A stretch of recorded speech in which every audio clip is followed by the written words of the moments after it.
Good afternoon, everybody. Again, I think it's 5 past 5. I normally honor the participants, those who join on time, right? So we can start the webinar now. So first of all, let me introduce myself. I am Udeni Nawagamuwa, the chair of the History and Heritage Forum of the ISL. So I have the pleasant task of introducing Dr. Ajit Tambu. Dr. Ajit is a member of our History and Heritage Forum, and then he volunteered to make his presentation on these engineering aspects of conserving heritage structures, present norms, and some case studies. Dr. Ajit Tambu is a senior lecturer in the Department of Civil Engineering, Faculty of Engineering of Southeastern University.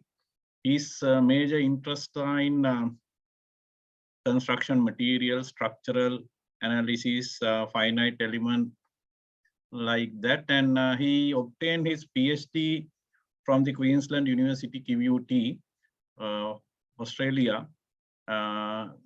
He was an alumni of Peradeniya, obtained a first class honors in civil engineering. He has won several awards.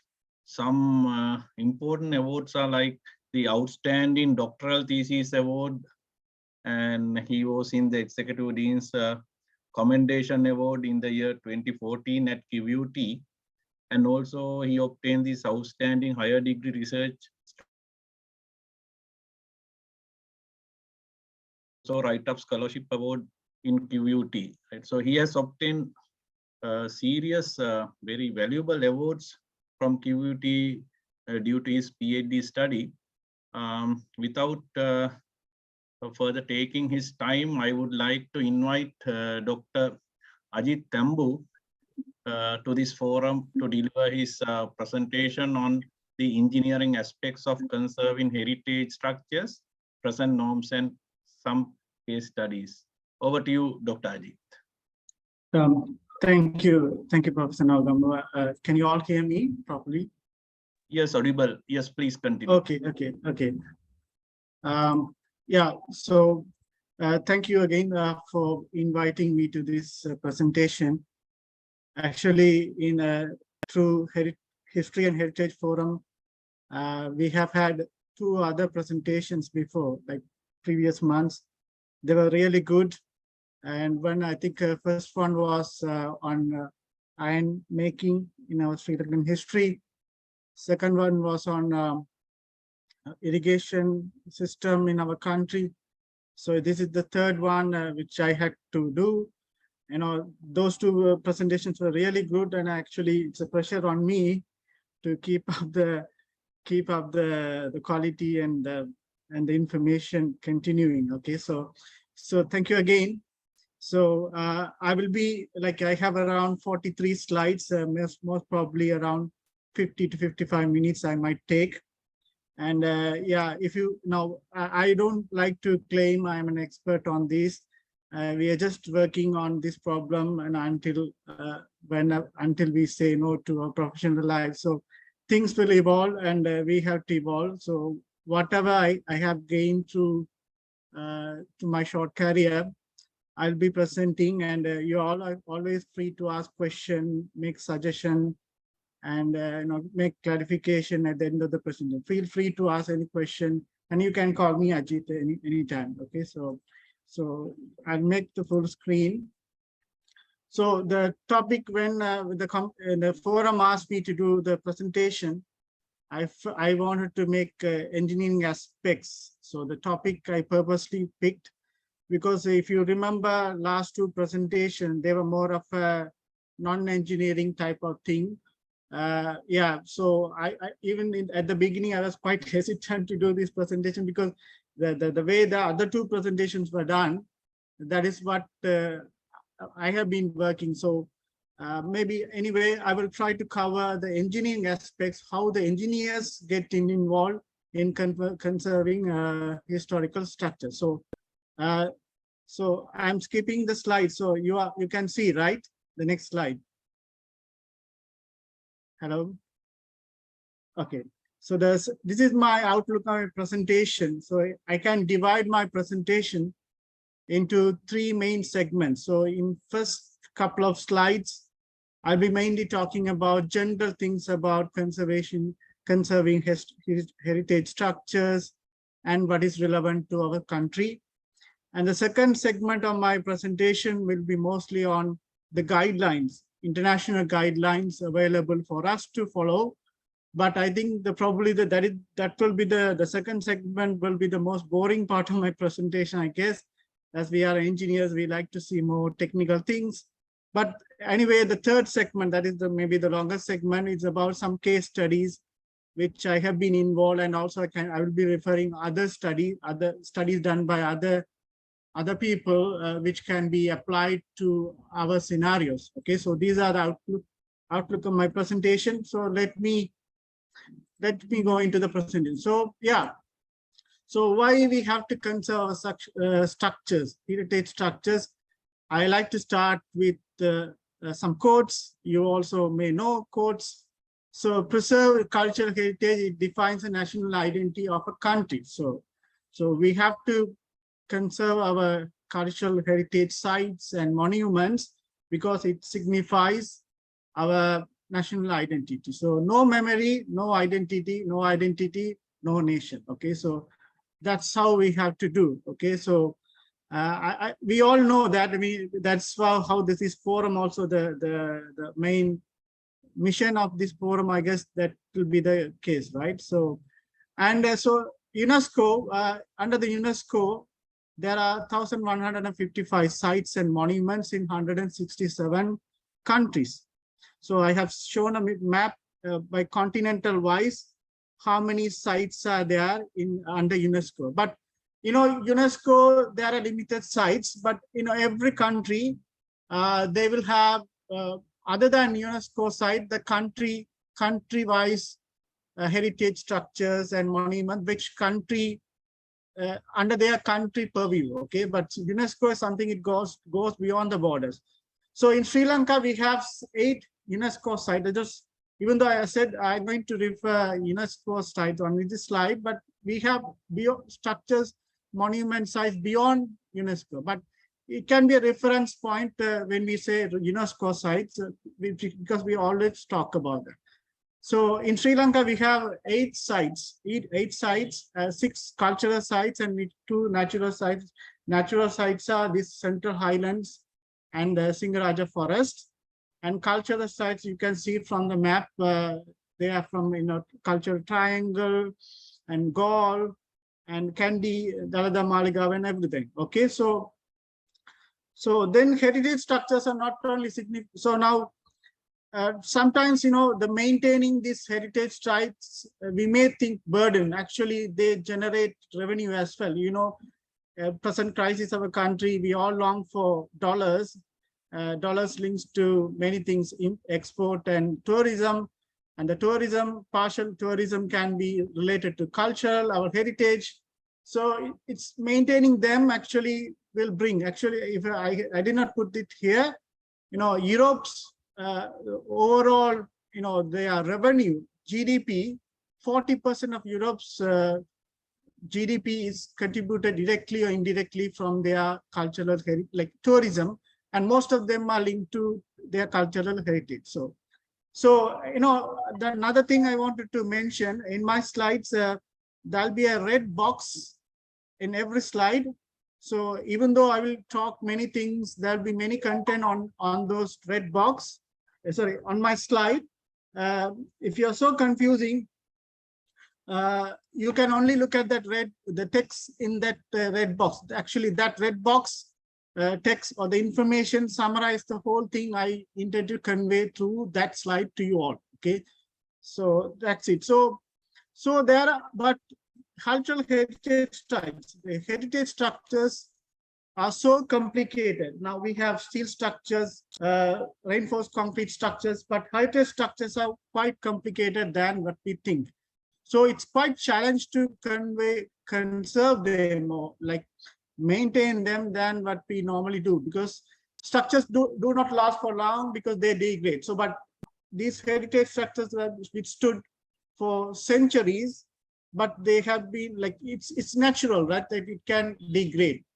So then these heritage structures are made of very delicate material. Like, if you took stupas, or like, all these structures, they are made of mud brick or adobe brick. Adobe brick is actually, it's a mud brick mixed with some fibers, like, straws and other things. So they are adobe brick. So timber structures, the roof is made of timber frames like that. So then within the structure also, sometimes the material characteristics and the way they construct, because they may, a structure may be started from one king's time and it's extended to their generation. So then they complete. So the construction methods and the materials they use within the structure sometimes vary. So it makes very challenging to like intervene, make any intervention when you have to restore something or some of the heritage structures. And the lack of maintenance also contributes to deterioration, and the lack of records, historical records we may not have, and inadequate knowledge on heritage construction. Okay, so we are in our, let's say, engineering, we normally emphasize on teaching modern materials, but we don't teach them intensely on our historical material. But I don't say that we had to teach in maybe in a postgraduate program, I don't know. So it's common engineers will not have adequate knowledge on this heritage material and how to deal with them. And then natural man-made disaster also destroyed, okay, this heritage structure. So we had to replace. So I just intentionally put two pictures. One is the Dutch fort in Batticlo, because I live in Batticlo. So Batticlo, and a wallpaper of that. But actually, contrast to wallpaper, I just went there and took a picture of the front face of the Dutch fort. That is how it really looks. And there were some patchy work they were doing. I will talk about that later, where instead of replacing the same material, they were using some alien material to restore and repair the walls, which we can talk like. So in short, the assessment of heritage structures, not that as designing new buildings. Even retrofitting reinforced concrete steel structures can be relatively easy, but not for heritage structures. Okay, so then these heritage structures get damaged. Now, for an example, maybe 2 years ago, before COVID, in Gaul, one of the Dutch post office was collapsed soon after raining, I guess. Then that was, I guess it was lack of maintenance or not keeping up well with whatever deterioration developing in the structure. And then another politically sensitive news anyway, in Kunagala, they destroyed one of the palaces of belongs to believed to be constructed by a king, by the municipal council. That's just unintentional, I guess, I hope. And then due to the war, then this Jafra library was burned down. It's a war, right? So we can't. So, and then tsunami has, natural disasters like tsunami in Sri Lanka, in the coastal region, has maybe our known heritage and unknown heritage, it might have washed away due to tsunami. And again, another war scenario where the Dalada Maligava was bombed, and there were damage. I remember Professor Ranavira, he was, he was our teacher, and then I think he played a role in restoring the cracked walls and like that. I remember he was telling. So always these heritage structures, whether man-made, intentionally or unintentionally, get destroyed. So we have to keep up our pace to maintain them or replace them, restore them into the original state. Okay, so once it is damaged by, let's say, a bombing, then we have to intervene and restore to the previous state. So for that, we should have a sufficient knowledge on the structure, the materials used, if it is a structure, I think if it is how this structure behaves, everything. So that's the purpose. So everywhere, I'm not telling, these are Sri Lankan examples I'm telling, but this is the scenario for everywhere. Now, you may remember, now I'm a member of SCASA, and no, I'm not a member of, I'm a member of CASA, but not SCOMO. Now, but I get emails now in Ukraine, they are talking about many, because of the bombing, many heritage structures are damaged and what to do, and they are just collecting, documenting, so they can restore back. So I get my email, so I don't go through in detail what they're doing in Ukraine, but in UNESCO and everyone, they are concerned about the damages happening in Ukraine, and it's a geopolitics anyway. I don't want to go, but anyway, we have to say these things. We can't take it granted. These structures will be there, so we don't have to do anything. There can be anything can happen, so we have to be aware and continuously monitoring. So in Sri Lanka, also we have many heritage structures. Just put some pictures. Jetavana is there, and then we have all these ancient kings have built all these temples, stupas and palaces, and then we have colonial history. Colonial history we have from the Dutch to Portuguese to Britishers. They have built many structures, so they all have to be conserved. So because it's part of our history, whether even though foreigners rule us, that's we have to take it. That's part of our history. But the reason I got into this this area of study, or maybe involved, because my PhD was on masonry structures. That was actually I did on modern masonry, prefabricated masonry, but in masonry, half of the research and the projects people do on heritage structures, because all these structures I show you are masonry structures. So you have to, they have to really intervene and make any intervention. We have to understand how this masonry works. Okay, so what masonry properties they have, material they use, and how the load sharing and load transfer behavior of all those things. Then only we can make any proper intervention. Okay, so yeah. Okay, so then there are two main bodies in international term. One is COMOS, another one is CASA.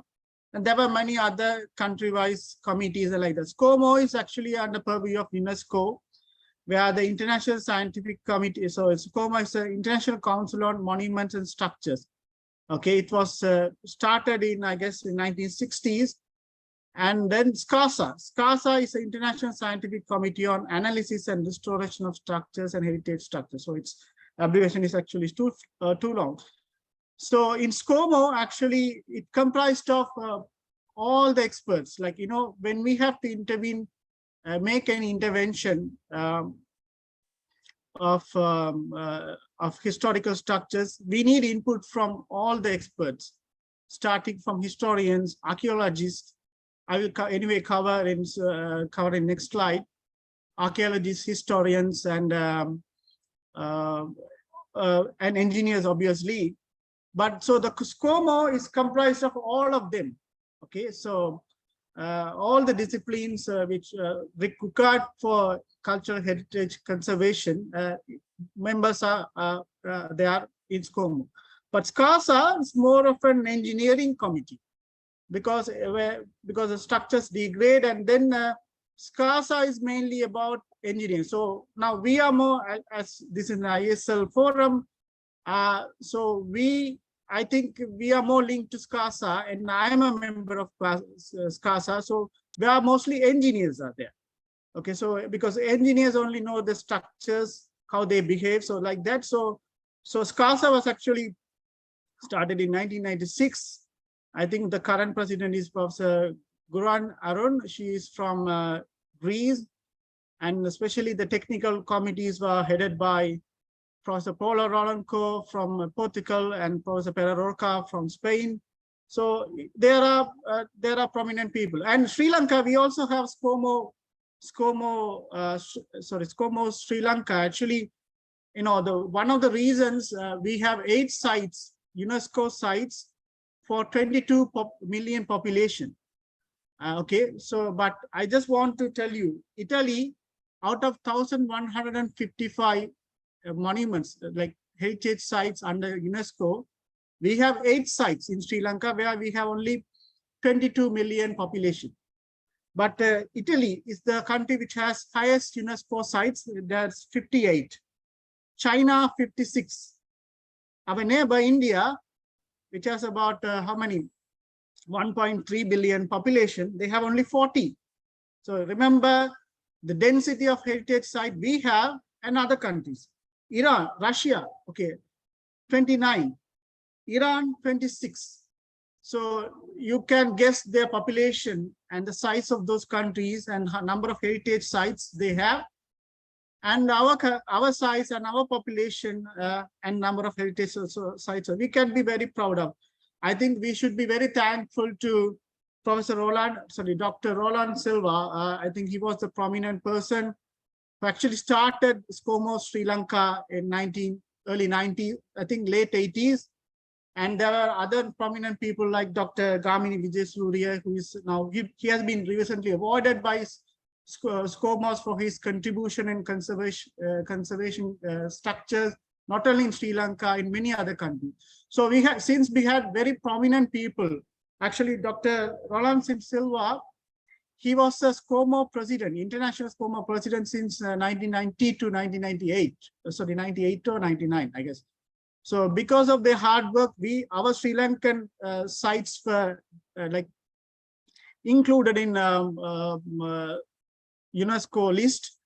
Actually, we can be proud of that, but in the meantime, we have to be very concerned since it is included. We have to keep up the trend and not like the trend of conserving structures abroad to our sites. So it's a pressure on us. Actually, it's partly we can be proud, but meantime it's a pressure on us to keep them intact. Okay, so but we have to be thankful to those pioneers in Sri Lanka who actually did many works to get our structures, monuments documented under UNESCO. Okay, but anyway, we have, although there are 8 sites under UNESCO, we have other heritage structures, historical sites, places which can be under the archaeological department purview. So we have to conserve anyway them as well. So it's not only, I'm not emphasizing on UNESCO sites. We have to conserve all the structures which comes under, which are heritage structures to us. So yeah, so ISO, I will talk about ISO standards and anyway, so this is what I was previously saying. Heritage conservation is not only the role of an engineer. We need archaeologists, historians, architects, geophysicists, and material scientists. You may see in my next other slides, and there's a job called heritage curator. Most of us sometimes work in universities and gardens, curator, we know what is curator, but heritage curator. So these are the job titles they looked at and like that. So, and then other specialists, depends on the structure we conserve. We need many disciplines. So it's engineers, we just do one part, but can be a prominent part, and always it's not us alone. Okay, so we had to deal with architects, other disciplines to get that. So I just copied a sentence from ISO standard. Engineers should deliver a specific structural evaluation report. Ramification of this report should be discussed with multidisciplinary team. So this is what the engineers been asked to involve. Okay, so the engineers, sometimes we think, okay, we are the people who have to do all the work. Actually not. So if there's a problem in a heritage structure, the whoever in charge can ask the committee to look into. Then the committee, if there's a structural defects or something concern on the structural performance of the building, Then they ask engineers to come and inspect and do a comprehensive analysis. So engineers gives the report of their study of the stuff. Then that report goes to the general committee, which comprises of all of these people. The historian only knows now we will say some action to be done on this structure to strengthen or repair, but then historians will know only, you can't do that. You have to, that's a history, you can't change that. And then archaeologists will say, no, that was, there are many things. So it is not, we can't work isolated on this problem. So that's why I just want to guess want you to guess my title again. So it's not engineering aspect. So I can only, as an engineer, if I talk about other topic, actually, I'll be bluffing. Okay, so I can't talk about other things because I am not an architect or archaeologist and like that. So I will be only talking about engineering aspect in this presentation. So some general guidelines. So this is where my first phase of my presentation ends. So I will go into general guidelines. So what are the international standards available for us to follow to when we have to maintain, conserve historical structures? Okay, so there's an international charter for conservation and restoration of monument. Actually, the charter was started in it was made in 1964 in Venice. So that's a charter. I will just I have some extraction of the charter in later slides, so that's we can follow. But as I said, this another couple of slides will be most boring for you all because it's more of a generic notes. Anyway, but I have to, for the sake of completion, I have to tell these things. So people get aware before they do anything engineering actions, okay? So then the principle of analysis and conservation, structural restoration of structures. Again, it was introduced by SCOMO in 2003 in Zimbabwe. So there are general principles are defined to do any restoration conservation action on historical structures. Then SCASA, I told you SCASA was actually started in 1996. It's more of an engineering thing. Okay, so it's how when engineers go into the scene of historical structures, restoration and conservation, what they have to do, what they don't have to do, they should not do, those are specified. They are generic term anyway, okay? And we have an ISO standard basis of design of structures, assessment and existing structures. Actually, this standard is for all the structures, even a new structure. But that is an Annex I of this ISO standard is specifically deals with historical structures.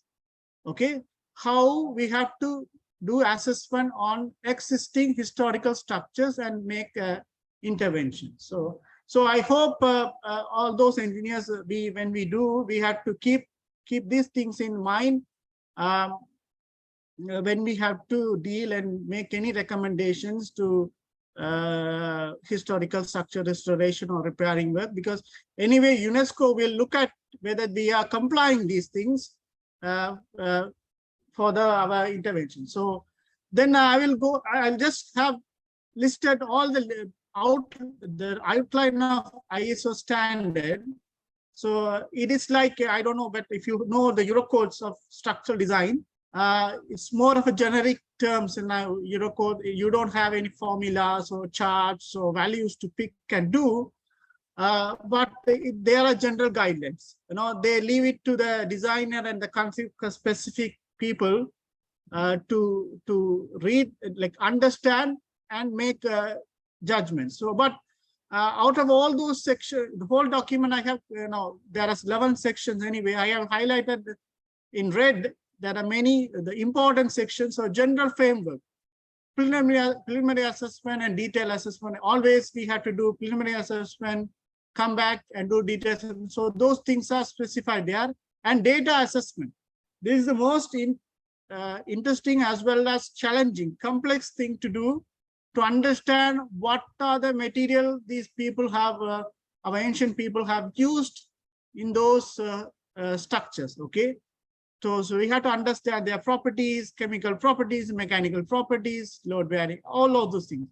And if it is a structural performance, we have to analyze structural things, those things, the variables we have to consider. And since most of the civil engineers, I hope most of you are civil engineers, how the state of design we have to do, limit state design, serviceability, limit state, all those details. And finally, another important section is about intervention, how we can, how we should intervene on historical structures. So I will not, so this is, you can read the book. This is only a presentation, so only I'm guiding.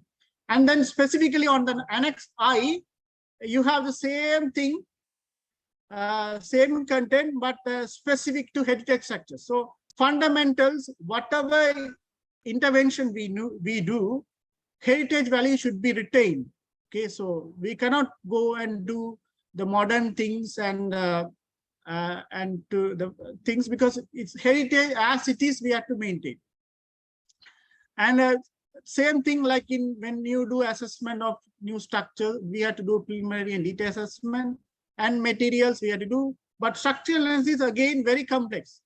If it's a reinforced concrete design, you can do all the new softwares and like that. But how do we do with heritage structures?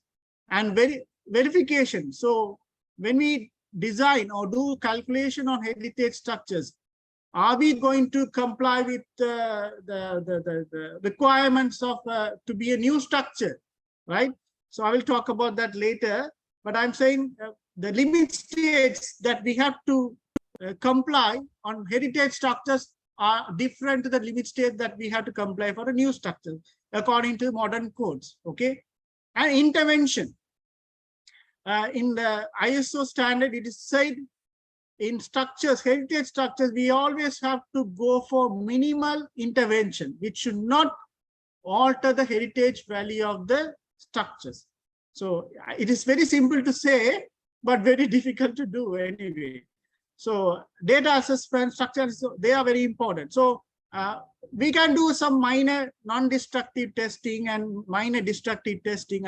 You will see that in my following slides.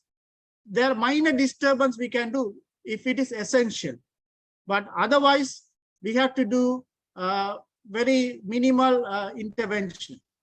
So the principle of minimal intervention, I just want to show you two walls.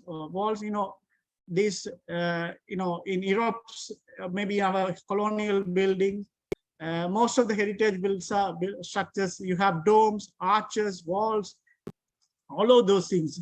So especially in Italy, they have earthquake problem, and they have many heritage structures. The country with largest UNESCO site is Italy, and they have earthquakes. Okay, it's in this earthquake zone. So you have to anyway conserve those structures to withstand against earthquake. So what they do, arches, maybe in our first year engineering mechanics, we will study. So the minimum intervention to the thrust force to increase the load bearing capacity of the arches, they just put some tie rods. That's all.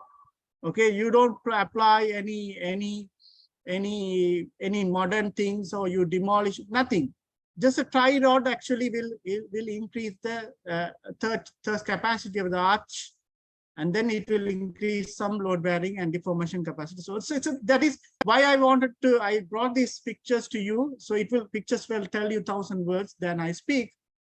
This is the least intervention you can do. You can't do any other than that, because other things will damage the artwork of the columns, the walls and roof, all of those things. So it's just those rods will be there. You have to only monitor they are functional.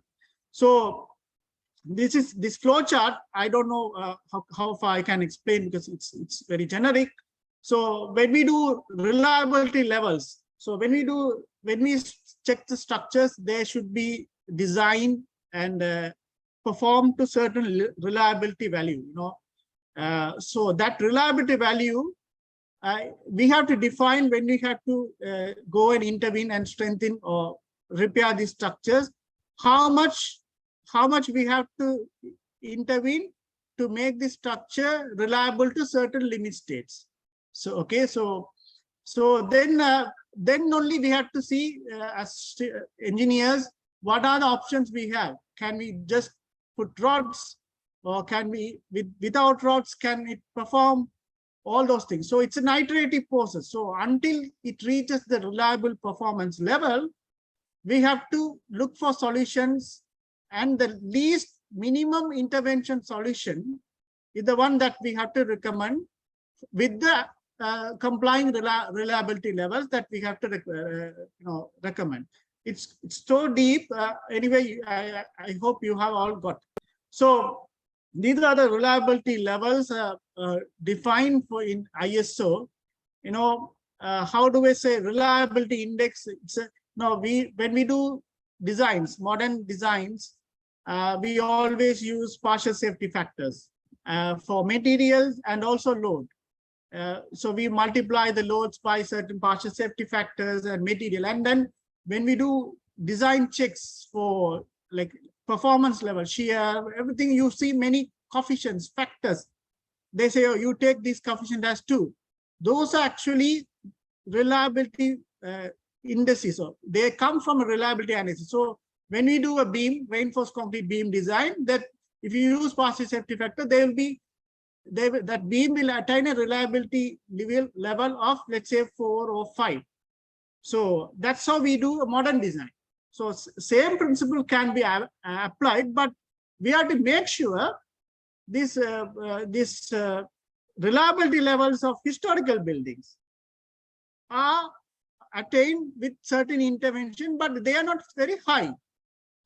So these present codes are mostly irrelevant when you can't do any calculation on historical structures, because if you use if you take Eurocode 6 for masonry design, if you apply that to a masonry building, historical building, that actually will give you a over intervention solution, because these modern codes are being set for higher reliability level, safety. But we need safety, but then it will damage the structure, or maybe it will lead to very high invasive interventions.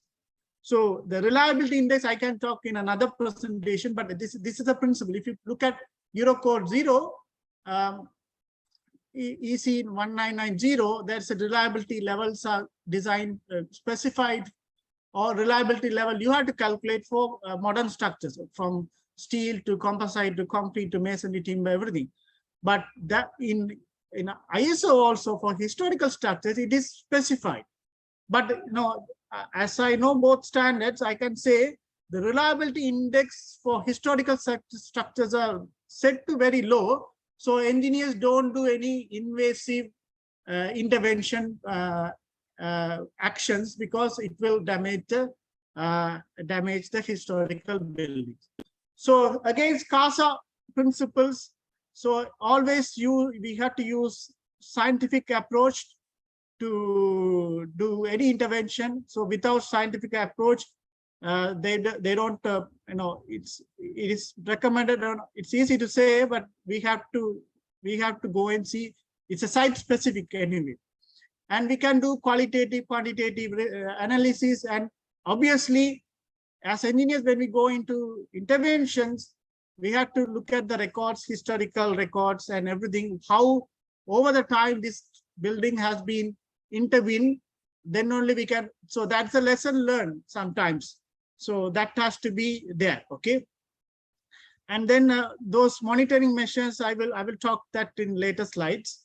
So these are principles, okay? So they are not like, you can't expect like our BS code or Eurocodes like that. Even Eurocode is quite generic, but you don't have any guidance of equations or to do any gender. It's a site-specific analysis, study and intervention we have to do. So then structural assessment, there are many assessment approaches. Again, they are very generic in CASA.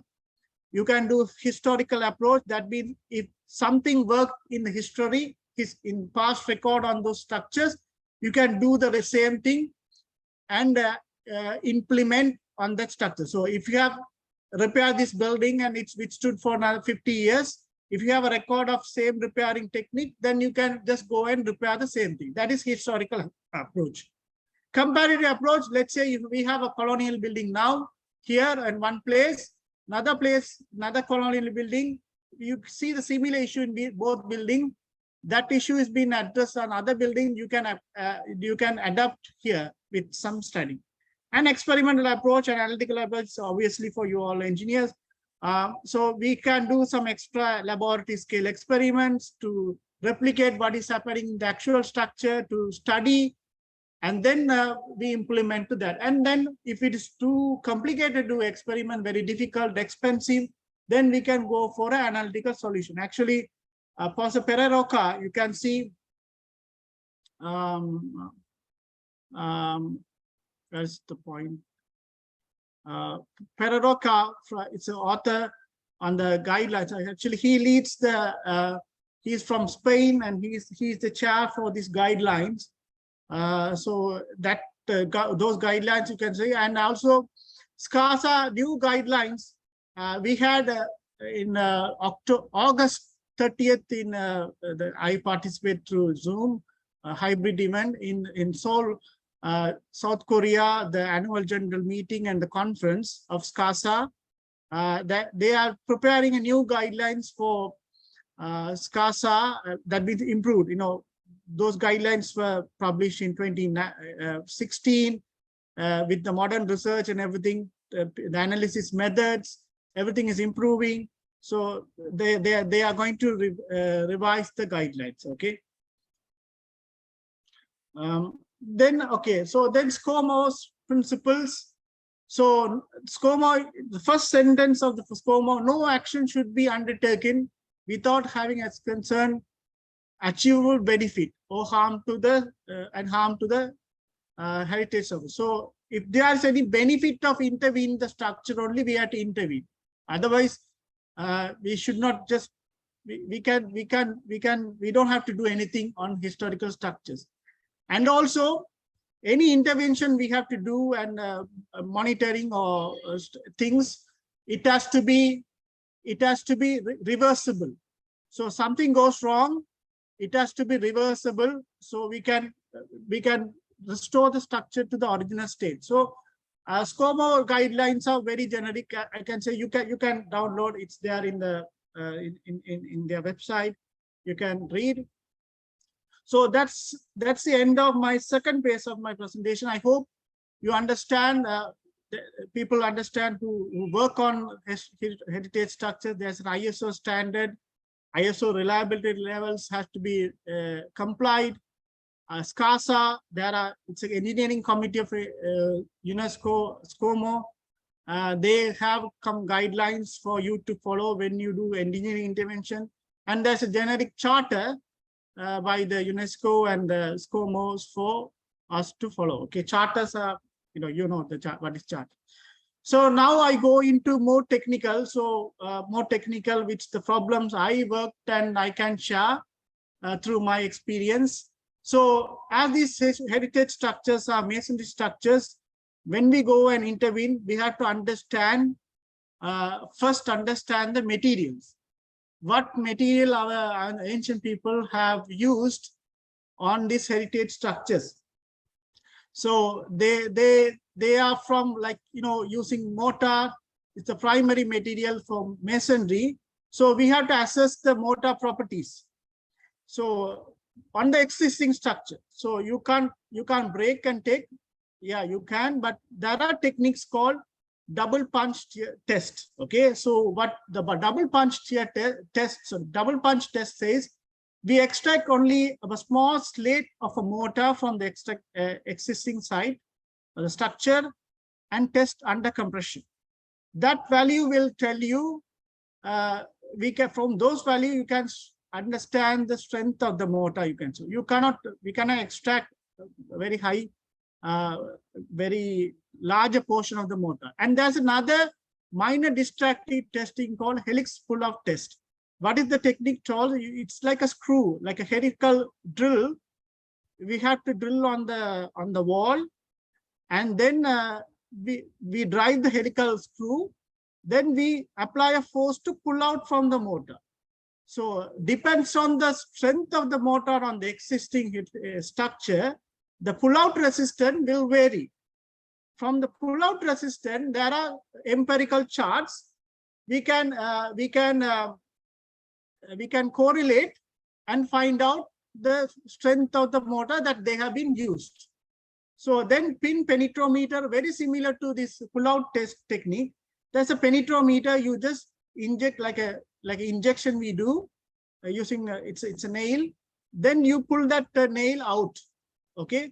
So from the friction and the pull-out resistance, you can guess the strength of the motor they have used. If you know the composite strength of the motor, then that's the composite strength we can assess. Then we can correlate other things, tensile strength, their bonding properties, everything indirectly from the composite strength, because we can't do much invasive assessment. Okay. So with that regard, we did a study, and actually two of my very good students, Tarindi, Lakshani, and Gayan, even though, this double puncture test is there in the, people have tried, there's no like proper correlation people have developed to assess the strength from double punch shear test, test from the sample. So normally double punch samples are like 50 millimeter slates. So you go and using a small saw, you can cut 50 millimeter slate from the structure and test under compression. So from the strength you measure, it's not the direct strength. There are correlations we have to do to convert that to a actual strength, unconfined strength from the double punch shear test. So actually Tarindi and Gayan did a very good job, and we were able to publish in a very good journal. So this is double punch shear test. So now what we can do, if you have if you can extract a motor sample, 50 millimeter sample, then from there we can tell the whole story about the motor and the structure motor. Then we can assess their properties, and then when we have to do design calculation and everything, it will be useful. So far in the literature, known literature, people do level, it's more empirical. So this correlation they developed can be used. Then again, historical structures, obviously these bricks, various sizes they use. Again, to understand the whole structure, you need to know the basic components, mortar and bricks, what the strength they use, what type of material they use, and like that. But extract. So the ideal way of doing assessment is to extract one brick, few bricks randomly from selected locations to assess their property. Now, what will happen if you extract some brick, and we can test under compression and composite strength of the brick or block we can determine, then we have to replace the same brick type and the composition to the existing structure where we have taken out the brick. So actually, so that for that we have to understand what are the composition, whether mud they have used, what type of clay they have used, and everything. So we have to mix and do. So that is how normally people have done that. Very recently, actually, Naveen, I'm in the scars of this thesis, which I have shown in the red color, was awarded a best thesis under the Europe Conservation Committee, where what they have developed a non-destructive ultrasonic pulse velocity measurements, where you extract a brick and you do some ultrasonic test and assess the properties, and you correlate the strength, and you replace back the bricks. So Naveen Mukund, actually he's from India actually, but he did this with Anapasa Peraroka. Now this technique actually will allow you extract the bricks, you test non-destructive test, and then you replace back the bricks on the structure, okay, with the same motor. And then the bricks, but the bricks are very varies in sizes, shapes, and like that. Actually, we did a test and with the correlation of size and test, we did a test, and then that can be correlated. Now, because this ultrapolix says only will tell you, regardless of the size, it will tell you the property. Then we have to correct the size. That should be correction factor for size effects. So that will come based on the correlation between the strengths of different sites. So we did a work on that. So you can, I just put some my references. You can read that. So it is there. So you have to keep in mind different bricks of different sizes. If you test, you can compare different size brick with the as a same strength. Size effect correction should be done. Okay. So now non-destructive tests are there. You can check the Naveen's thesis, and there are papers on from the thesis as well. It will help you to do that. Then very common problem of structural heritage structures, cracks. So these cracks will actually will evolve or form over the time. The basic thing of before we do any quick action, the basic principle of even in the SCASA it says we have to monitor the crack. So a very simple idea, you can do some line patch and see whether this patch, whether sometimes these old buildings cracks sometimes stabilize.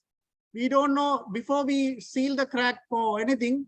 We have to see whether this crack is still propagating or still widening. So then the easiest thing is to do put a patch and see that is cracking even further. So it's a long-term process anyway.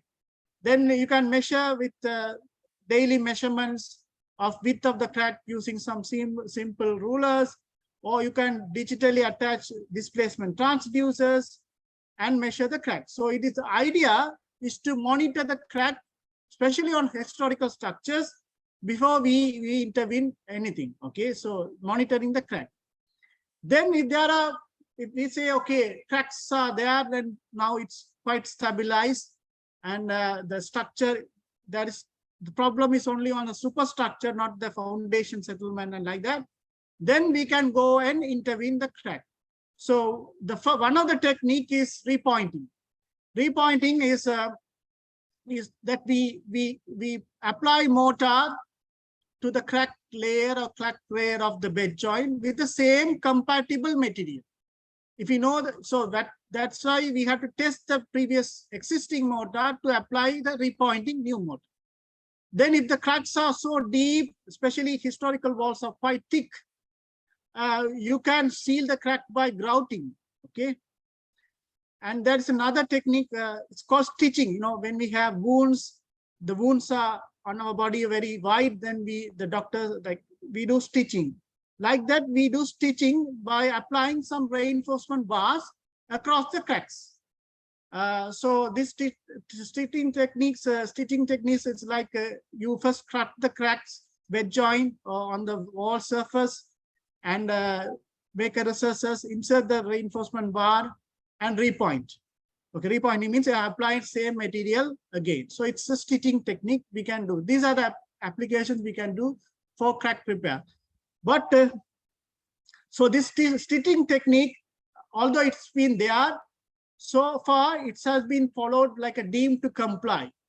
That means people don't know how far you have to embed the steel bars into the masonry away from the concrete. So you have all are very good at reinforced concrete design, embedded length, anchorage length.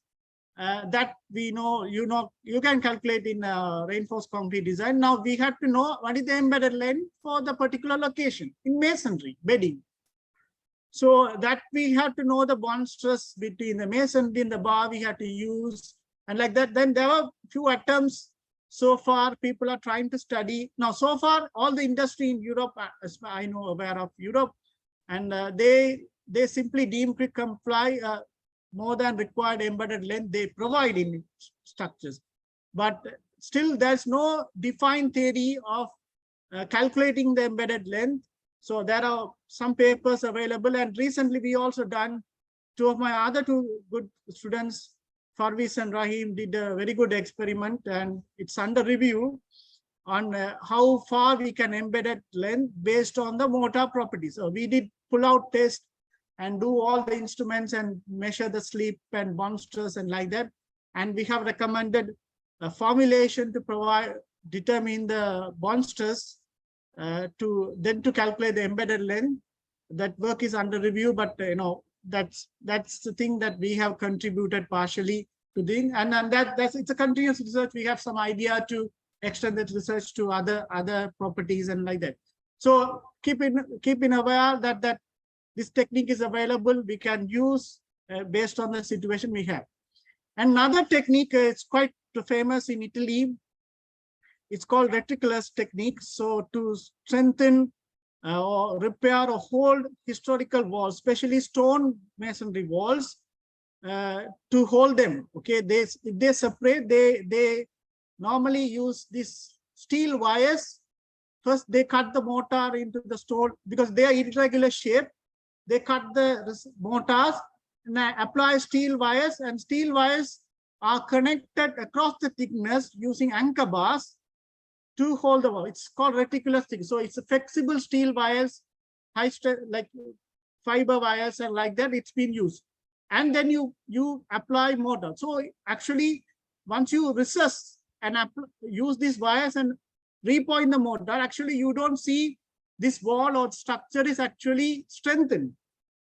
Actually, this is the work done by Professor Buri, Antonio Buri. Their work is there, and Professor Corradi.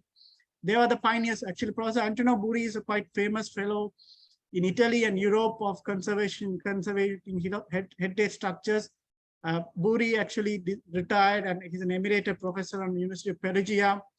And Corradi, Marco Corradi is a professor in Perugia, and I'm working with him anyway. So he's a student of Buri, and Marco, and they are quite famous names in conserving historical structures in Italy and Europe.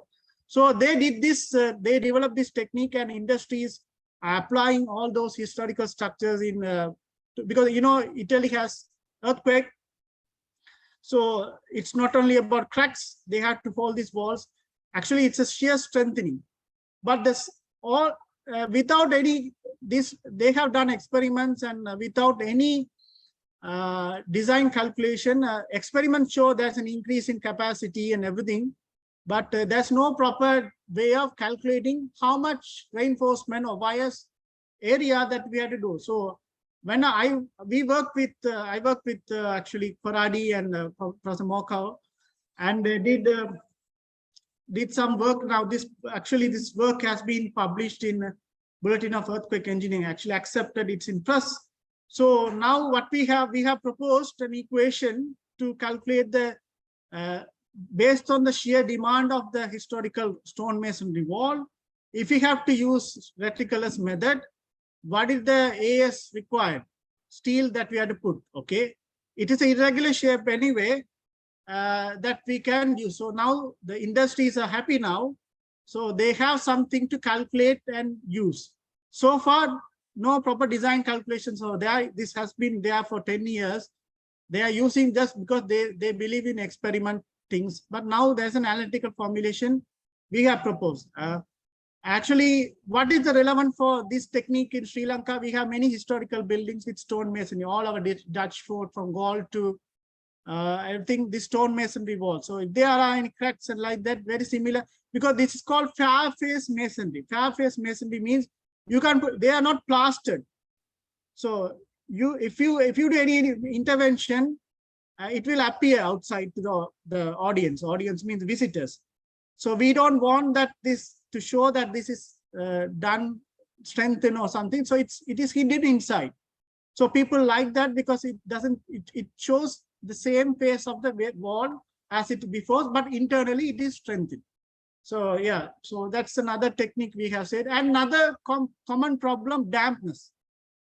I've been asked by many people what to do with this damping even in Sri Lanka. The dampness, obviously, not only historical walls, modern walls also, we have this problem. So this is, due to capillary action, the water comes up, then if you don't have DPC, the water goes up to the wall level and you see dampness.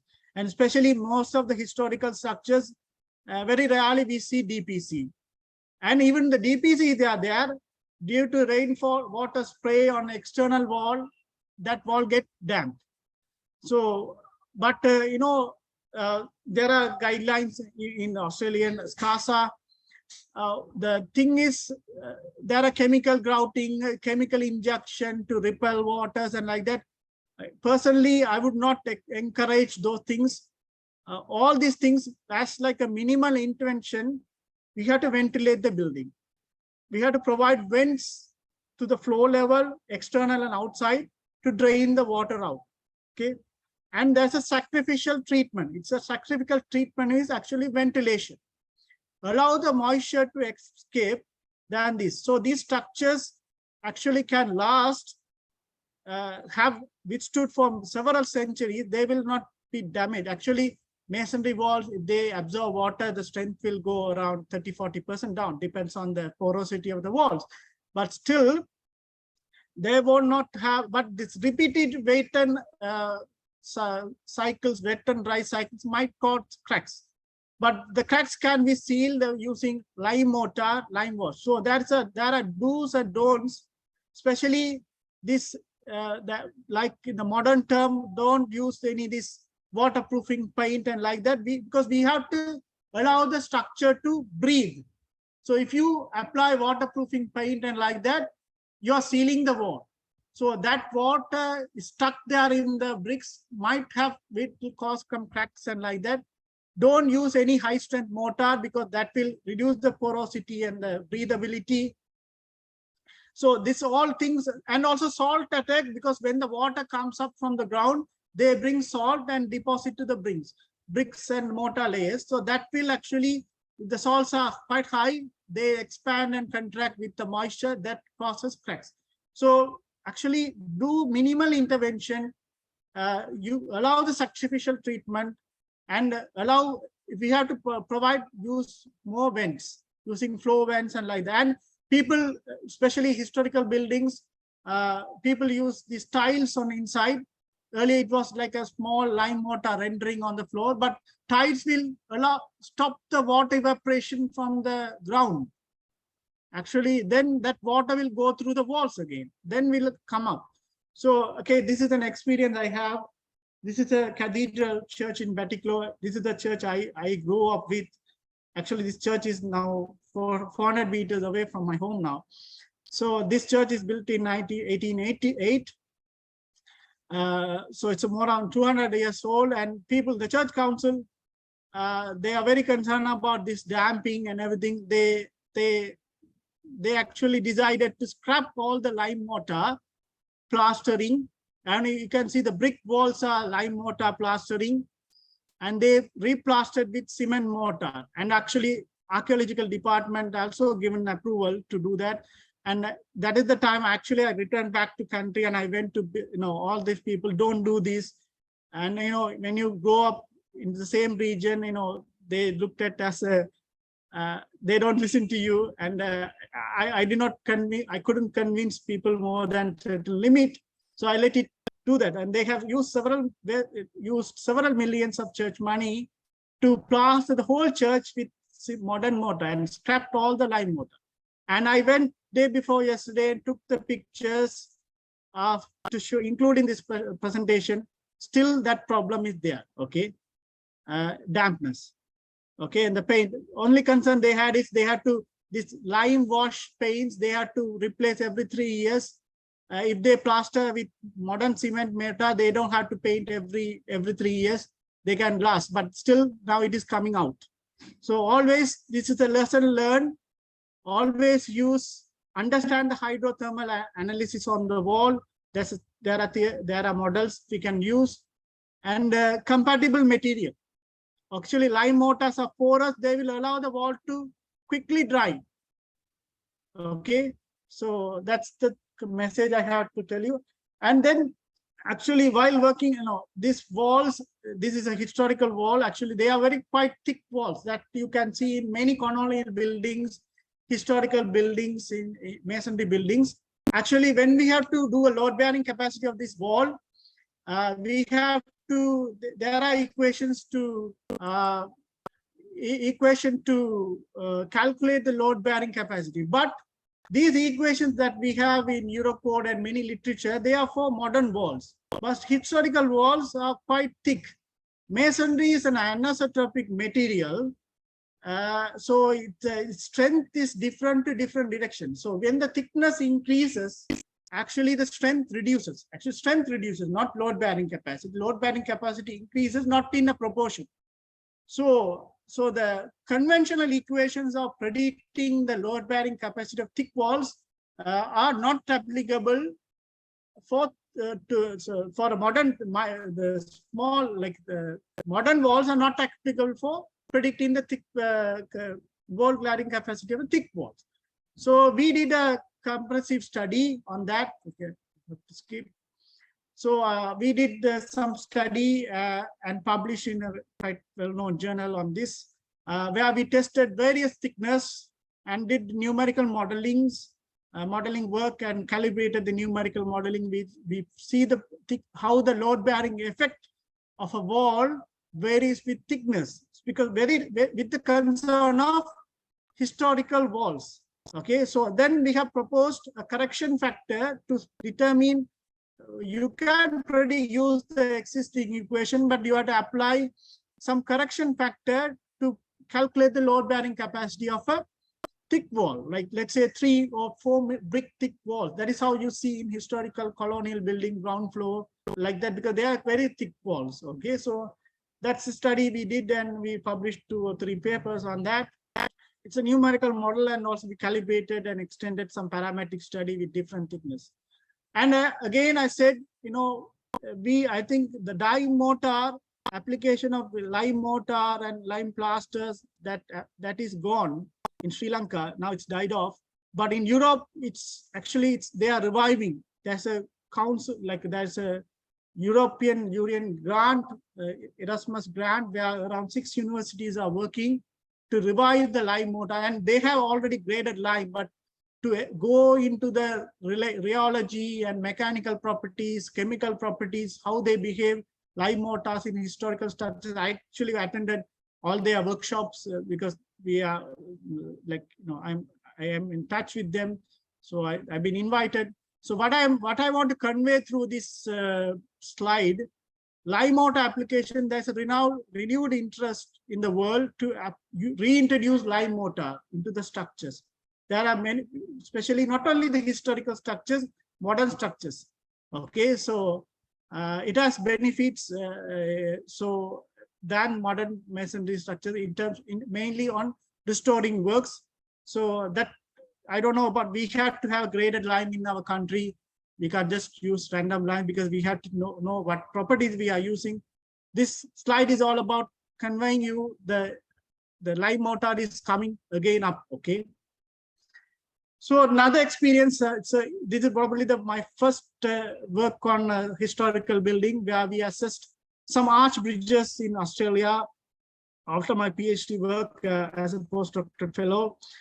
Queensland Rail and Victoria Rail, they wanted to assess the condition of arch bridges, railway bridges in Australia. They are historical bridges. They wanted to see the serviceability of those bridges because their rail loads are changing because, the coal they charge.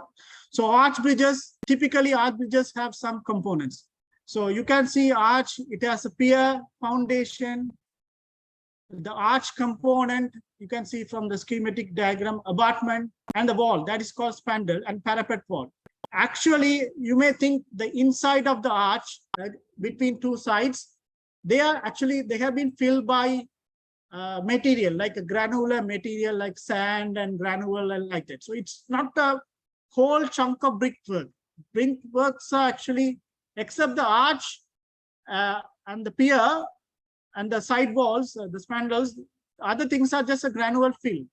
Okay, so every arch bridge we assessed is actually, it's a different experience. Actually, you can see from the top left corner, it looked like a bird.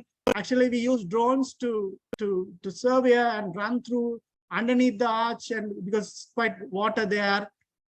So to assess the building, arch buildings, arch structure, arch bridges, to see where the cracks are, their current state. So we analyze the images and like that to see the condition. So drones can be used, and I think in Sri Lanka also available. People are using to see this large structure, because this particular 2 bridges, there were 9 bridges.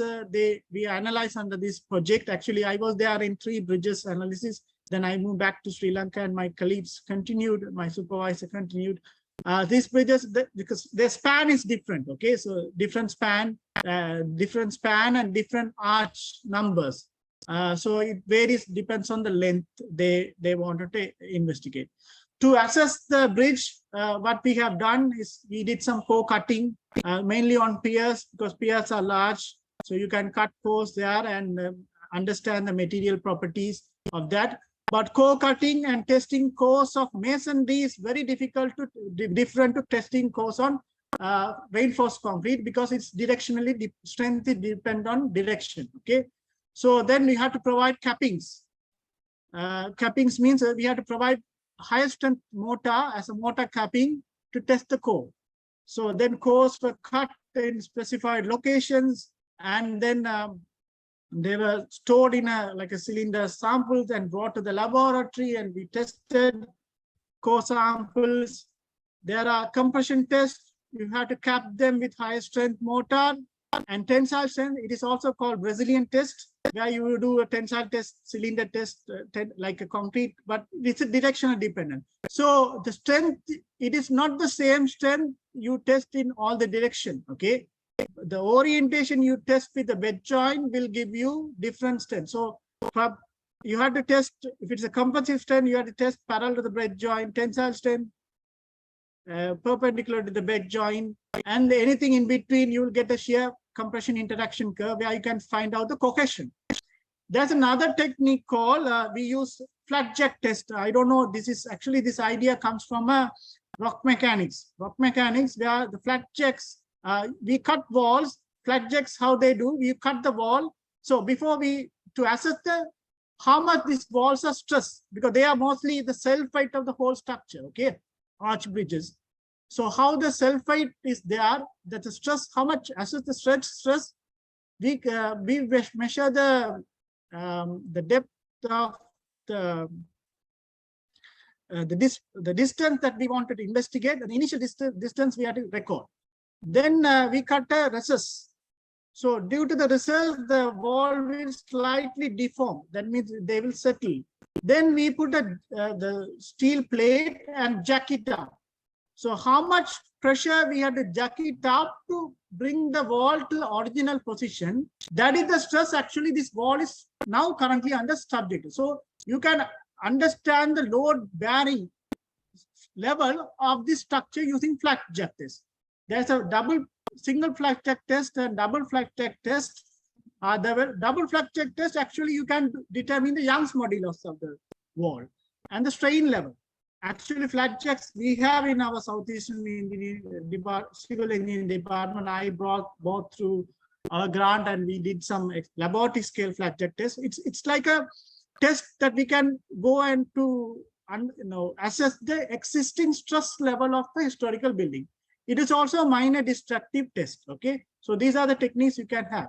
So what we did to assess these bridges, we selected the arch location, arch where you have support, crown, and quarter locations. We monitored cameras, displacement monitoring cameras, and we allowed the train to pass through different speeds and got the displacement level, deflection level, and strain levels using digital image correlation. That means these cameras will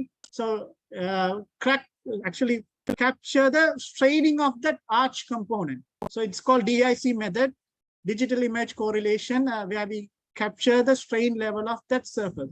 From the video capture, there are softwares available to analyze the strain level. And when the train passes through over the section we analyze, we can see the displacement levels so especially these are very thick structures. Actually, the strain should be measured like 50 to, when the train passes, 50 to 300 microstrains, where the actually cracking strain of the masonry, which we measured through the core, about 1,500 to 2,000 microstrain. So it's a very lightly loaded buildings anyway, but there are cracks appeared. That's how the Queensland Rail wanted to come and study.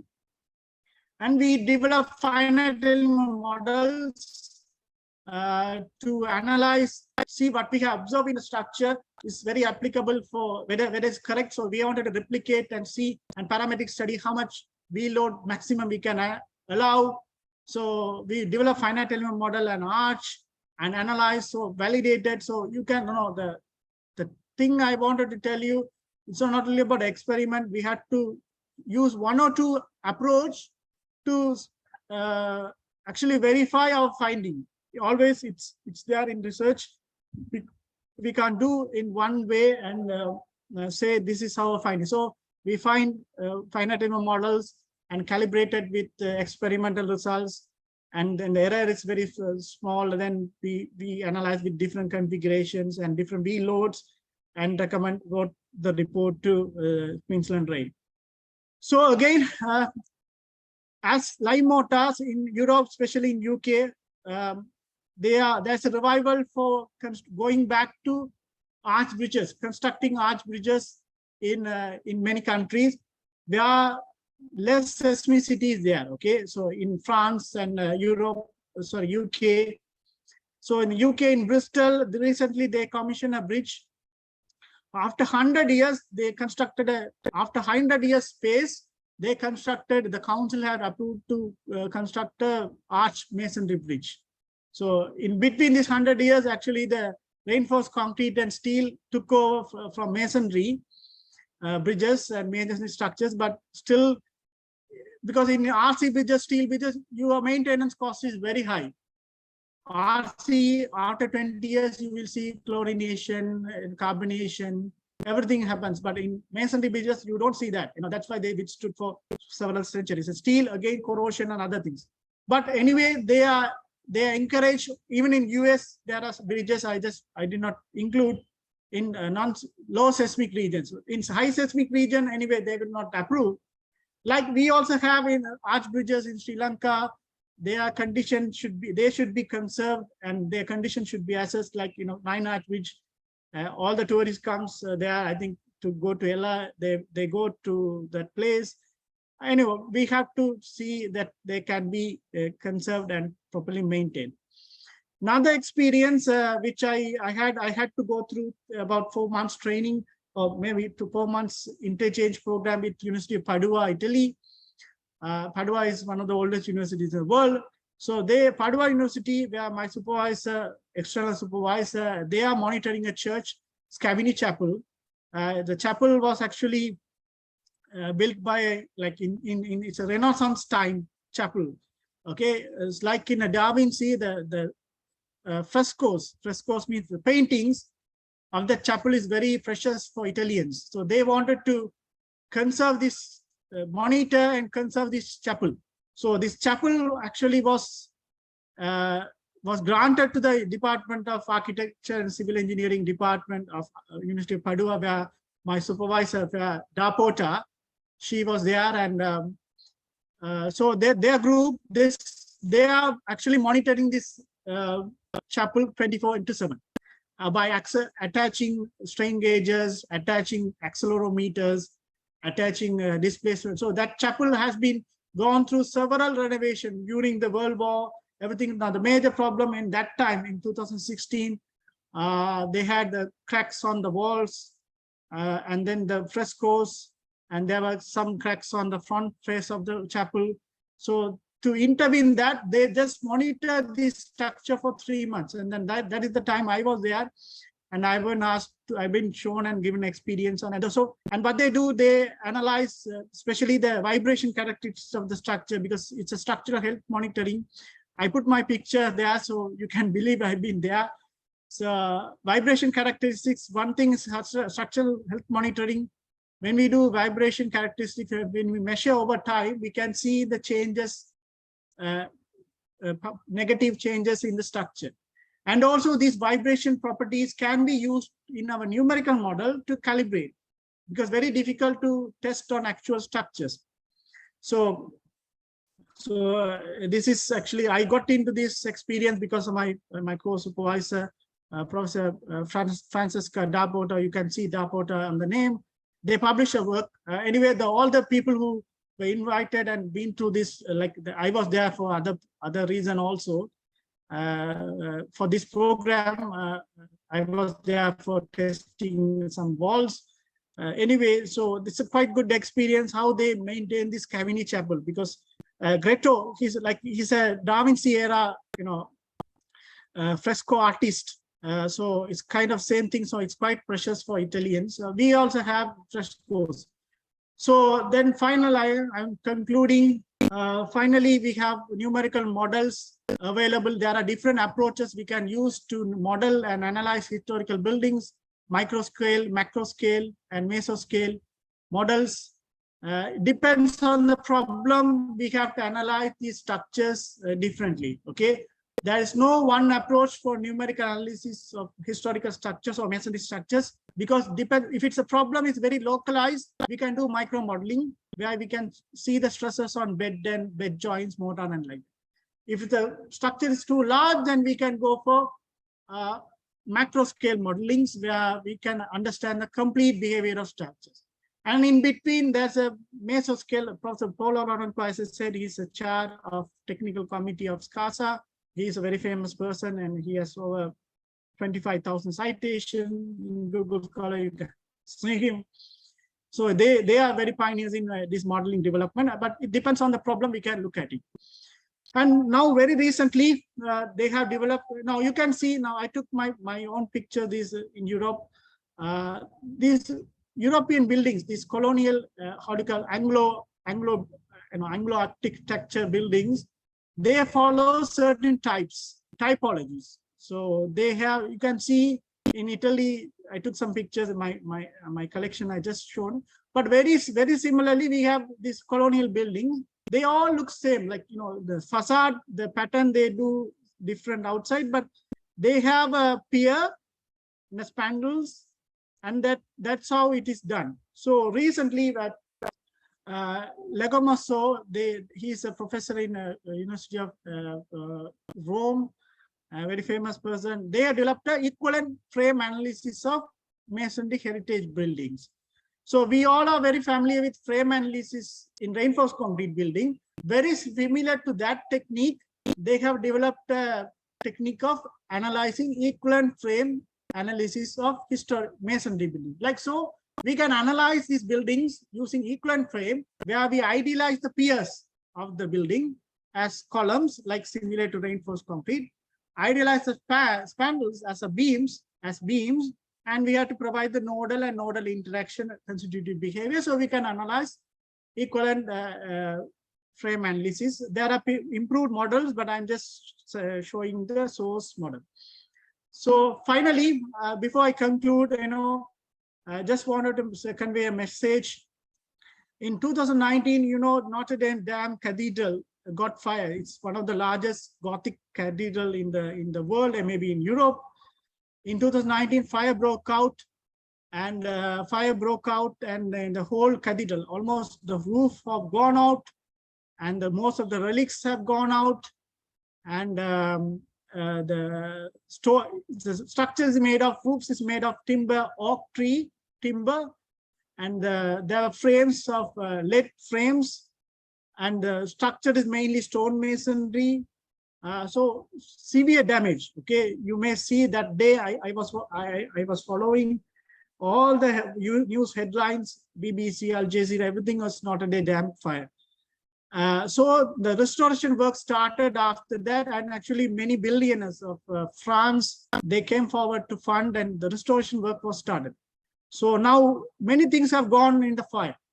Luckily, in 2010, Professor Andrew Tolan from Vascular College, France, he and his team used 3D technique, laser technique, to capture the whole structure, because it is a complex structure.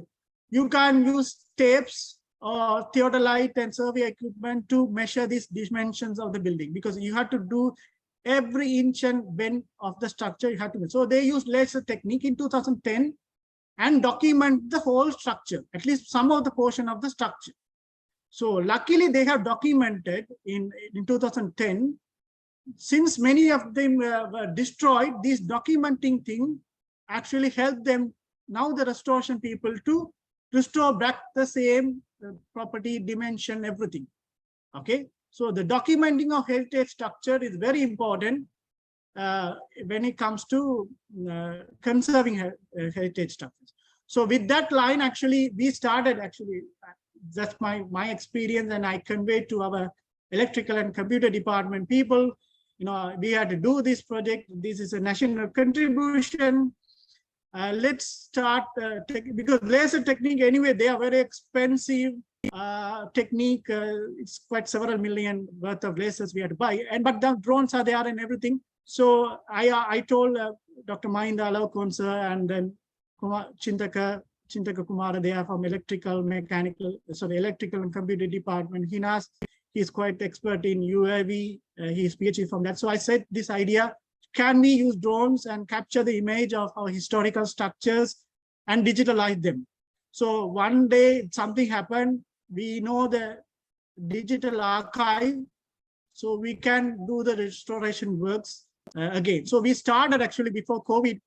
An initial idea, because it's a preliminary study, and actually very good students of us, Chanaka and Udayani, Ashwini, and they did the project. And actually they have a now own company of building drones startup.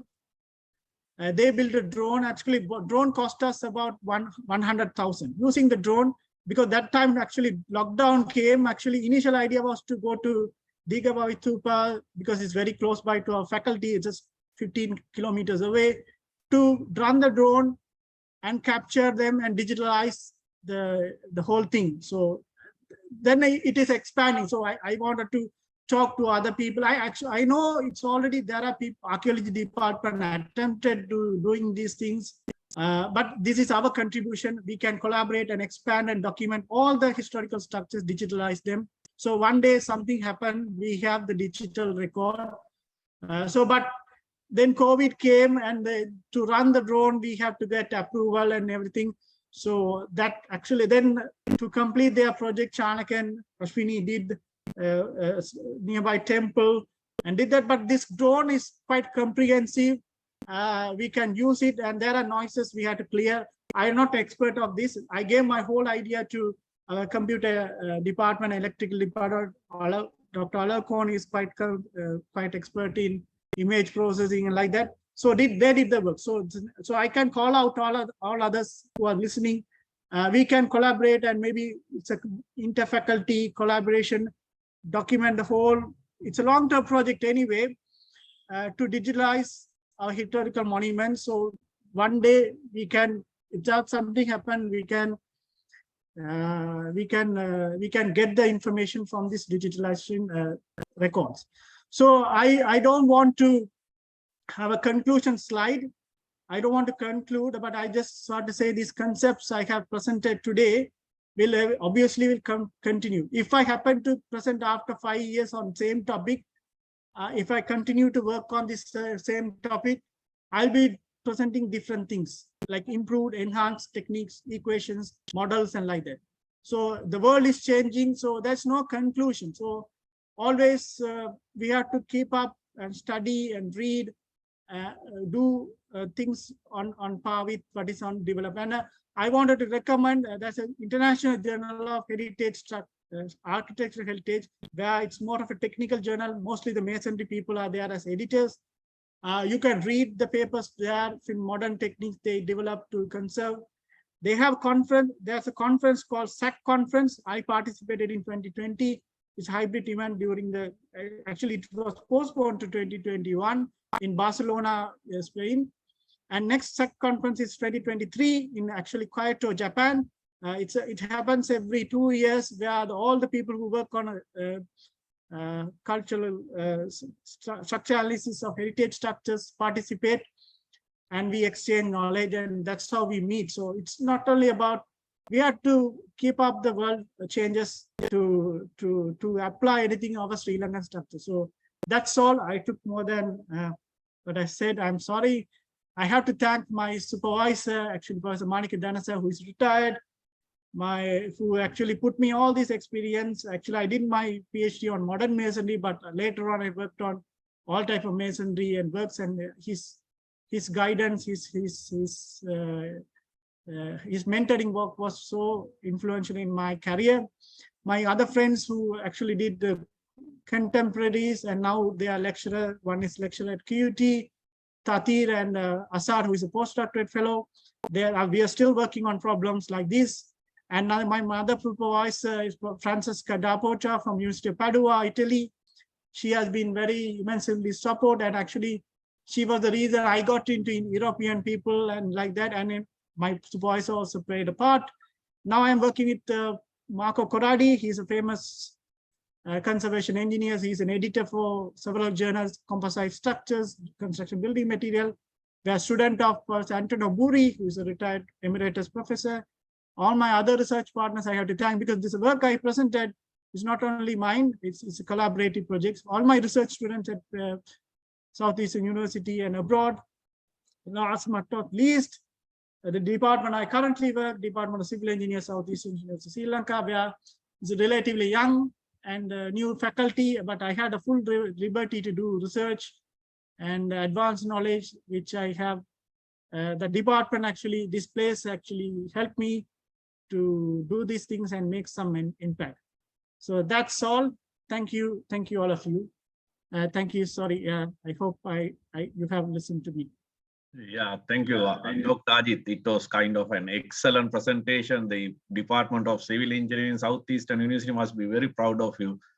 Now it's open for discussions, right? So there are, like, if in the chat box we have 2 questions from Rohana Dasanayaka, and yeah, Rohana Dasanayaka. What are the safety applied in historical structural engineering, and we have any special precautions taken against the risk in historical buildings, right? So there are 2 questions, Dr. Ajit. Safety means what? Sorry, question is quite vague. Dr. Rohana Dasanayaka, yeah, are you there? We can talk now, right? Yeah, safety, as I said, okay, maybe I can vaguely ask, like I generally give a generic answer based on what I understood. Yeah, anyway, so if you go, as I said, the reliability levels. So we use these partial safety factors, some coefficients of doing in Eurocode or BS code. They are actually reliability coefficients to make your design to certain reliability level, reliability index. It also linked to the failure mode of the structures. But then comes to historical buildings, the ISO says, and also SCASA says, you should not follow the modern codes to attain your safety level. Because if you follow that, you have to put highly interventional efforts to do that. That will alter the history. So that's a reliability level. It is defined. They are very low level. Actually, it's not 0. Not 1. 1 means you do nothing. It's about 2.3 and 3.4. Like for an example, just for a comparison, if you do a reinforced concrete column design, the reliability index that you have to attain for like using all the partial safety factor is about 4.1. Same thing, but in, let's say, a historical column, monumental column that you have to intervene and you strengthen that column, you have to only attain 2.3. That means you should not attain, like do any strengthening, like invasive strengthening method, like in a modern code to do that. So this is what we call minimal intervention. So doing less is actually good for historical structures. Yes. Yeah, Dr. Ajit, there was actually a previous question posted by Nimal Ranasinghe. Is it worth to develop some sort of country-specific technical guidelines and rules to supplement the Archaeological Act or existing specific local regulations? Okay, Nimal sir, I think it's SCOMO Sri Lanka committee is there. They have a very good, well-maintained website. Actually, SCOMO is comprised of architects, archaeologists, historians, and like that. We engineers seasonally participate when there's an engineering thing to be address. So it is up to the policymakers to do. I prefer to answer more technical questions than this. Anyway. So, but it's up to the people. Like, you know, it's there. It's a Department of Archaeology, SCOMA. I think Cultural Heritage Fund. I think that's ministry. Yeah, Cultural Heritage Fund. Yeah. Fund. So it's a combination effort that they have to do. But anyway, we will be a one part of the whole committee, because as I said, there are other things, other people to give input also. Yes. Yeah, this is a multidisciplinary task. Multidisciplinary, sorry, yes. Yeah, that's true. And there is another question from Jagat Rupasingh. The famous L arch bridge is on horizontal curve. Are there tensile stresses appearing? Now it is a structural question. You can't avoid this, right? Yeah. Are there any monitoring? It's a curvature.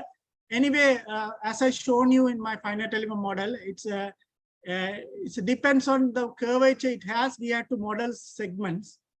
Okay, so that's why now, how do we, I don't know whether Railways Department has the full documental geometry of this arch bridge. If you have so, it is easy to model. Anyway, we don't model the whole structure because we have to model segments with the curvature it has and analyze.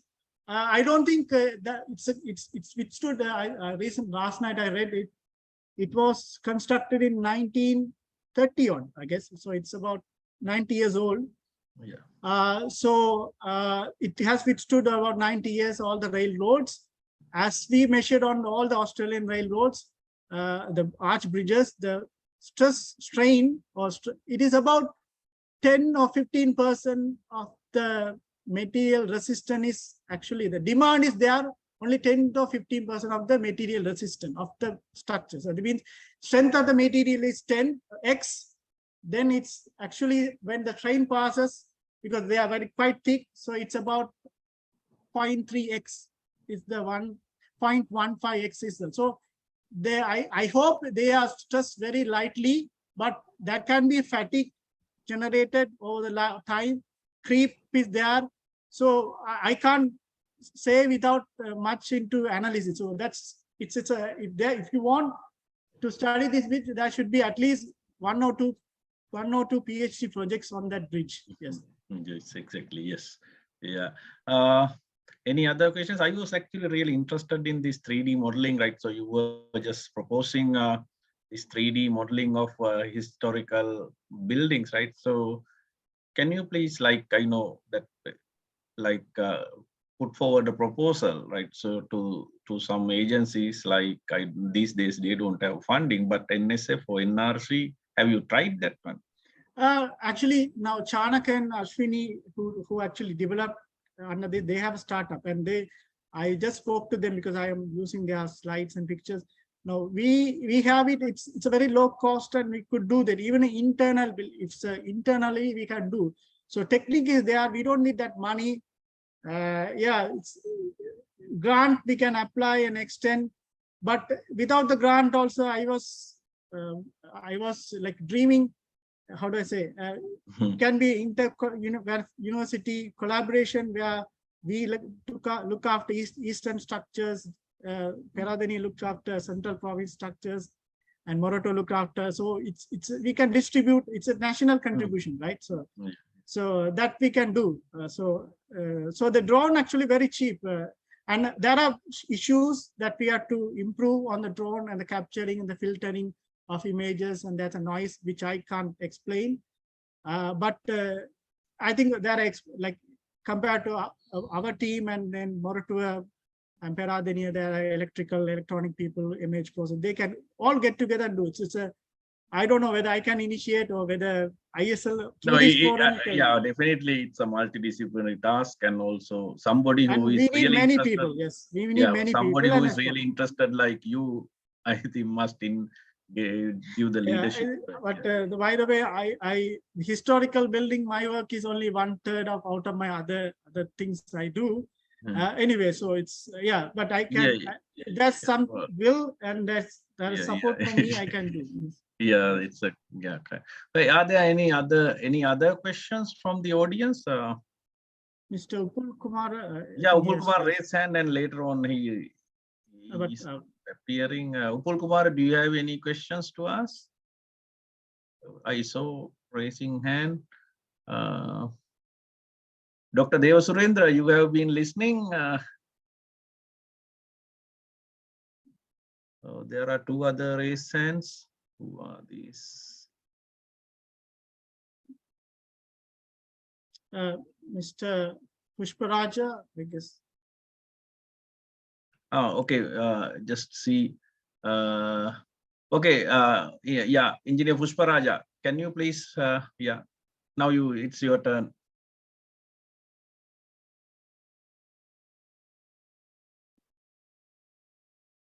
Are you there? And Upul Kumar again raised. Yes, Upul Kumar.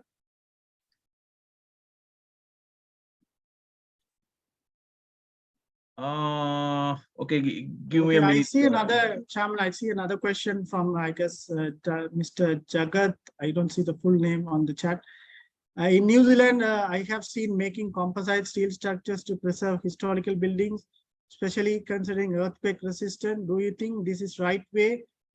Concept is different to what you present. Yes. No, yeah, earthquake, you have to do many, you have to do some additional intervention. In arch bridges also in Italy, what they do, they put, they strengthen the arch at the soffit level of the arch using steel bars and like that. So you mean, so you can go certain extents if the bridge, if you assess, cannot withstand certain certain load or seismic load. So, but anyway, I don't know how it's a complete displacement in New Zealand. I don't think UNESCO or their local archaeological department will allow, but you can strengthen with composite steel elements with, like, there's a near surface steel bar mounting technique that is very similar to retrocless I have presented. So you can strengthen like that, but it is hidden inside the wall. So that is allowed.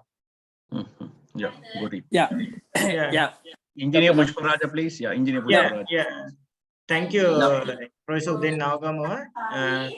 Thank you, Dr. Ajit, for your wonderful presentation. My question is very simple.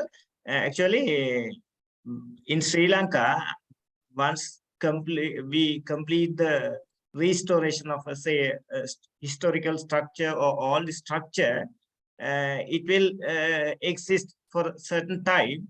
So, but is there any method to show how when we should rethink about the safety, and we should check the stability again, so that what's the period? Okay. So yeah, I can't give you its exact answer. Yes. This is what I say, that you can check the ISO standard. When you do an intervention and restore, the restoration technique, let's say you're going to strengthen the pier or something, so you calculate the load, how when you do intervention, how much you can increase, or how can you restore the previous load.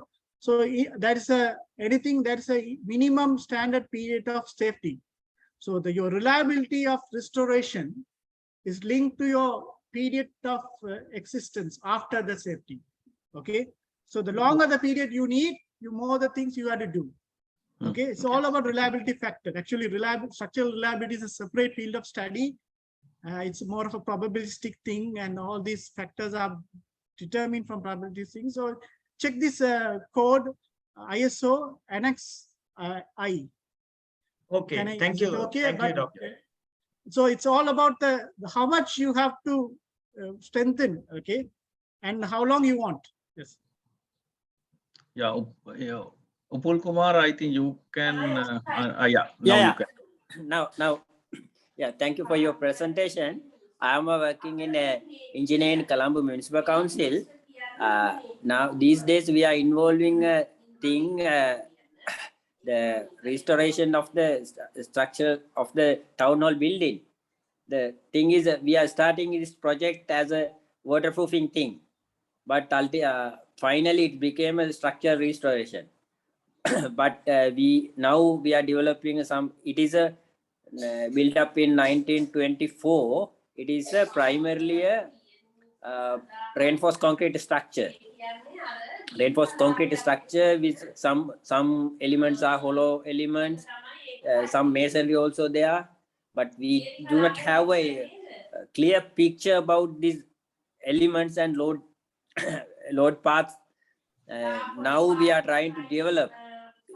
Can you get some help from your team and your things for this? I don't have a big team, but the first thing we have to, I can advise Mr. Kumar, Engineer Kumara, whether do you have a complete drawing set of this building? Yeah, I mean, now we are developed. Once that developed and we know the characteristics of the building, geometrical and material, then we can go from there. So it's, but anyway, I think I spoke to my colleagues in Peradeniya, my friends in Peradeniya. I think they are doing some work on Jetavana and like that. So all these historical structures, we cannot do very quick solutions. So we have to patiently wait, monitor this building like that. So it's a long-term project. And now what I have observed in Spain and Italy, they don't go and do do very short time. So all these people, they start a work and you end at after 6 years. Now all 9 arch bridges we tested all started in 2014, and all 9 bridges we completed in 2018. Actually, I came back in 2015. So it took around 6 years to complete all 9 bridges. There are other factors also delayed, but I'm saying it's a long-term endeavor. You should take, Engineer Kumara. Yes, and yes. Yeah, Engineer Pulkumar, actually, I had to mute because there was a background noise coming at tuition class or something. That's why I had to mute. Right. So, do you have any other questions, Engineer Pulkumar?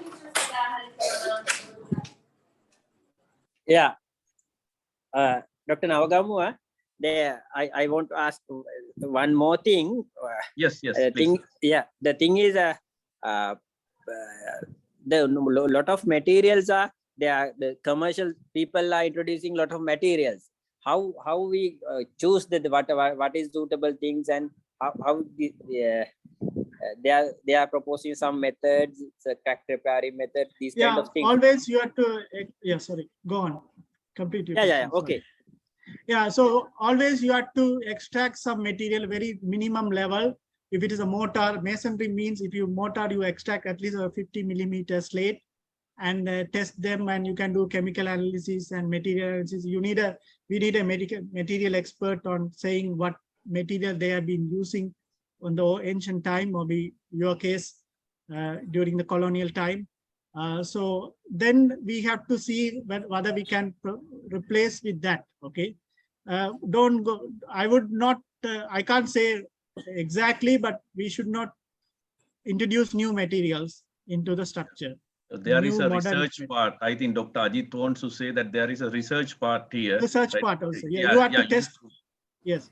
Yeah, we can't just recommend a commercial brand, but if you spend some time on research and finalize those ingredients, then only we can go for a kind of solution, right? That's what I think Dr. Ajit wants to say. Yeah, that's everything. There was a question on Arch Bridge, everything. These buildings have to be properly studied before we have to make any intervention. Yes. Exactly. Thank you, Dr. Ajit. Yeah. Thank you, Engineer Paul.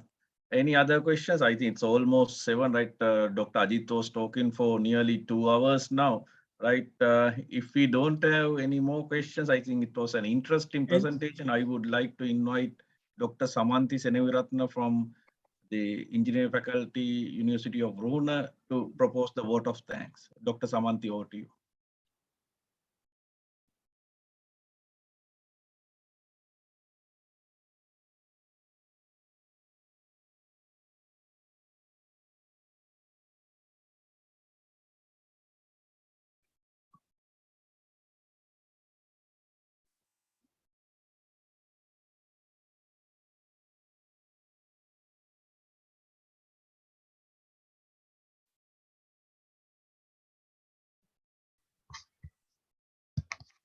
You can unmute, I think, Dr. Samanthina.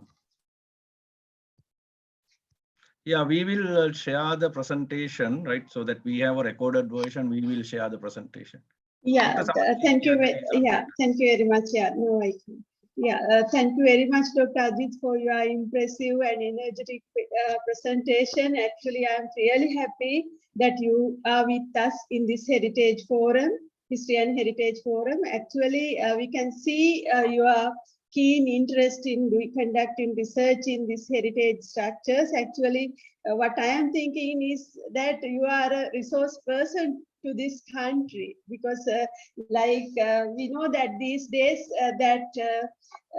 all the interventions for retrofitting and restoring structures are happening in ad hoc manner. I witness every day what happened, what you showed to the post office building in Gold Fort.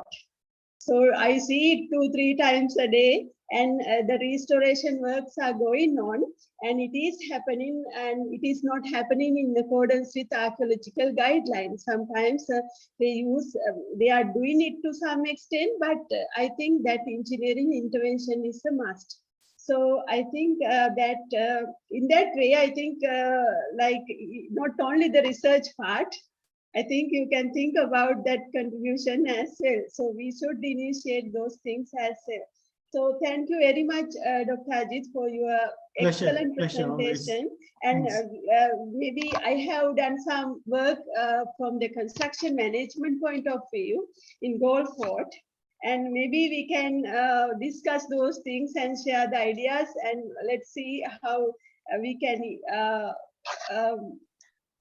conserve these heritage structures, no, in future. Yeah. So sorry, my presentation is too biased to structural engineering. Yeah, so yes, that's yeah, my that's okay, but that's okay, the topic was on engineering aspects. So it was a great presentation for an engineering audience.